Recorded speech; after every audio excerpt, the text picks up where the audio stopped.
despite the disruption of COVID-19 and other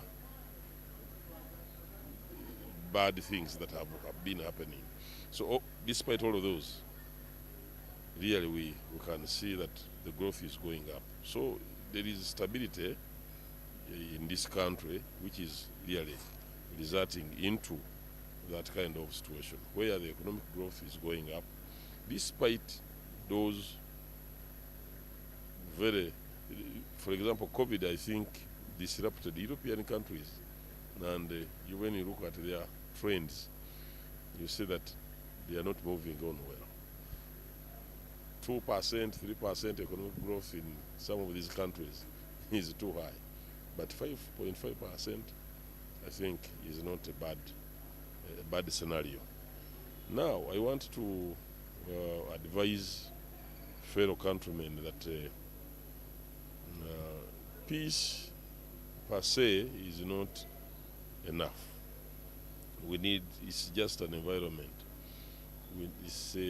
Which government is providing a conducive environment for people to really invest. Because there is peace here, other people have invested, local people have invested, foreigners have invested here. But what should the local person do? We have programs like PDM, Parish Development Model. We have these other funds that have gone down there, very huge funds in Myoga, very huge, billions, hundreds of billions. To me, I would advise that people should think about enterprises that target those foreign markets. The European market is open. I hear the Uganda is given unlimited market in Europe. Unlimited. You can take as much as you can. China has opened its doors for some things, fish, beef, coffee, maize, cassava, soybeans, all of these. Then we have the regional markets, the Congo market, the South Sudan market, and all these other markets. I think people should learn to put their resources together to be able to target those foreign markets. It's very important. We have enough here, yes, and I can see that there will be a bumper harvest for maize, but Kenya doesn't have enough maize. So what we should prepare now is how to handle the maize in the right way. We must have standards, must maintain standards of our products so that we have high quality products for those markets. That's all. Thank you.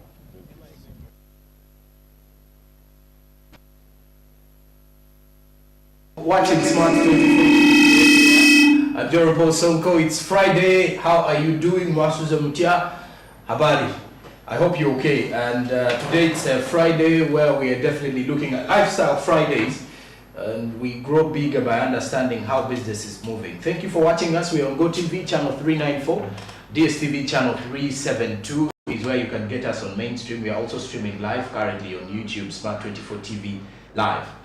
Just a quick reminder, our website is www.smart24.tv. And today, it being a Friday, and I did mention Lifestyle Fridays, but of course, as we mention Lifestyle Fridays, we talk business matters. But how do you position yourself in our kind of generation? It is a tricky one, generation filled up with a lot of competition, and I believe the best way to do so is for you to position yourself ably well, so that you can start earning some good money. And our topic of discussion at this particular moment is going to be rotating around growing of a business network. How do you grow your business network? As we know that your network determines your net worth. We've had all those words from motivational speakers, and of course, so we want to know, can we do that? My guest this morning is an entrepreneur, of course, and also a business educationist, Mr. Chris Lule. Many thanks for joining us. Thank you so much for hosting me today.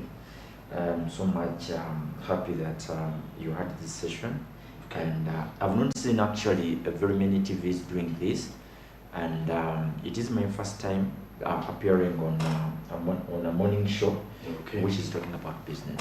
All Glad right. to be here. And the pleasure is ours to have you. Yeah. When we talk about business growth, I believe it is something everyone understands. But now let's look at networking. I would wish to start with connections. How do we build connections to the rightful places? If at all I'm a business person and I want to grow my small business, how do I get into these connections, or what people would say, the connections that lead me to the big boys? Okay, now to begin with, Yes. everyone is a business person. Okay. Whether you're an employer, whether you're an employee, you have to realize and accept the fact that everyone is in business. The only difference actually is Yes. if you're being employed, whether you're a primary teacher, whether you're working for a TV, the magnitude of customers you're serving, if you're working for a school, it simply means you have one client. But you must behave as a business professional because you're in business. Now, when it comes to networks and building connections that lead to business growth, it is where most people actually fail. You find schools and our educators telling us that being independent is much of an importance, that actually living interdependently is not of much use. But in the world where I work from, building networks and creating bridges, it takes you far away than actually it would have taken you if you were living an independent life. So creating networks and building networks is one of the ways actually of how you can win yourself in terms of businesses. Okay. So networks are a bridge to bring you from losses to profits. Okay. Yes. You know, sometimes I think we fail to make we fail to choose the rightful people in our lives, and it's something I believe everyone has faced before. You may be lucky enough that you've met people who have been so much impactful to your life, but then imagine a young man who is around 22, 24, yearning to tap into big opportunities, and the people he's surrounding himself with are not going to help him. Which kind of advice would you give to such a person? Because sometimes it's not easy to choose someone who's taking you. The only mistake that I see young people doing is waiting until they are desperate actually to connect. Okay. Connections are supposed to be before you there is a saying that goes like this: build it before you need it. Okay. Before someone is fired, have you created enough networks that if you leave this job today, going to another job, it won't take you a minute?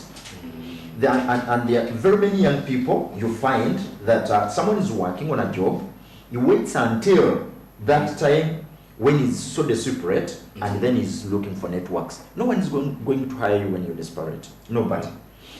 You must create these networks actually when you still have a job. That's why I always tell the young people, join a certain club, and do not join a club of like-minded people. You must join a club that that is far away from your understanding. I don't know whether you can understand that, but if you're a graduate or you've just graduated, or you just graduated, you need to tap into a community that has already been established. That is far ahead of you. Yes. Now that when you're done with the school, you're able to tap into their connections. But if you wait until you're desperate, you need something, no one is going to help you. I can understand there are so many people who have come to your way for help. Whenever you see someone who is desperate, you distance yourself. You don't want to help them. Because you know they're not also going to help you back. Authenticity is not built by desperation. Okay. You must first of all create a network of friends that before you need something, you've built it before.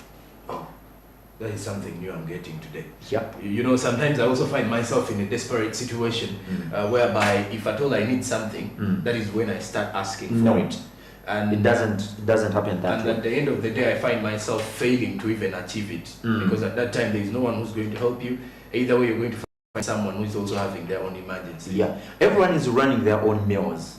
So if you're terminated today and in the next 2 days, you're making phone calls, cold calling everyone within your circles.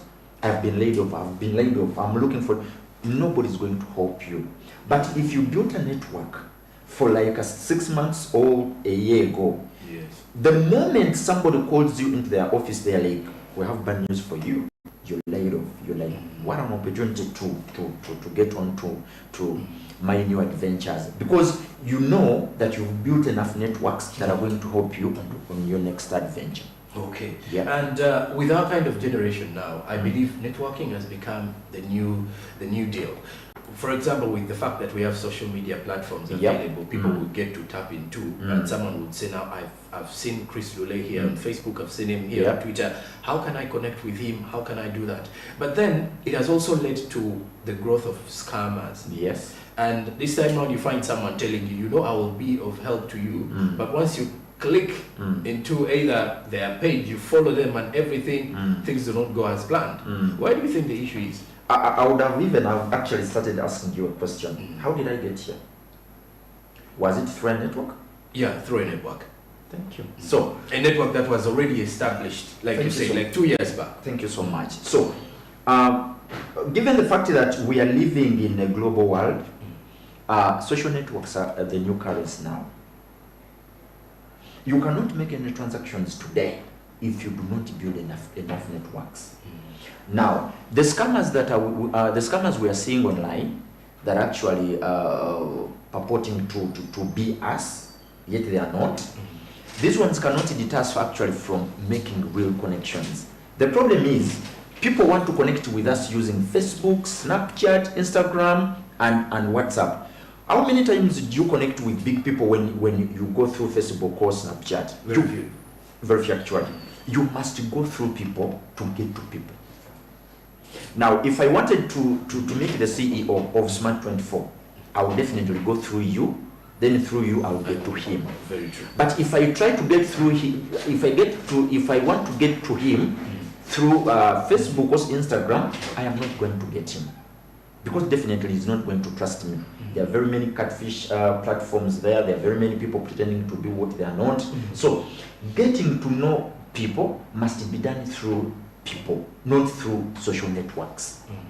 So, if you wanted Mr. Sonko today, you wanted to meet him, you're going to first of all look for Caesar. Through Caesar, you're going to meet Mr. Sonko. So you see, these social networks, they shouldn't be used for the wrong reasons. Very true. You must go through people to get to people. Okay. Yeah. And of course, you did mention of social media. I believe that is where the challenge is. And sometimes when you meet someone directly on social media, they don't know take you too seriously. Yes. Because they may actually think you are a follower, or maybe you're someone who is interested in what they do, simply that. Yeah. So at the time when we have a generation that is unemployed, really, we have the largest number of unemployment numbers here in the country, and most of them are trying to start up something. It's very difficult. Very, very difficult. I'm looking at a young man who has just graduated, and they have no job. Now they want to start up something. How do they position themselves in such a generation of ours? First of all, I've always wanted to tell people that it is generosity actually that takes us far. Okay. Generosity means that you're able to get out of the way. In this generation, people are at the end of receiving. People do not want to give. They want to receive. They want to receive. No wonder when you get to know someone today, the next 2 days or 3 or 4, they are calling for a favor. Okay. Oh, would you do me a favor? Would you do? So, in such scenarios, you're not going to build lasting relationships. You won't.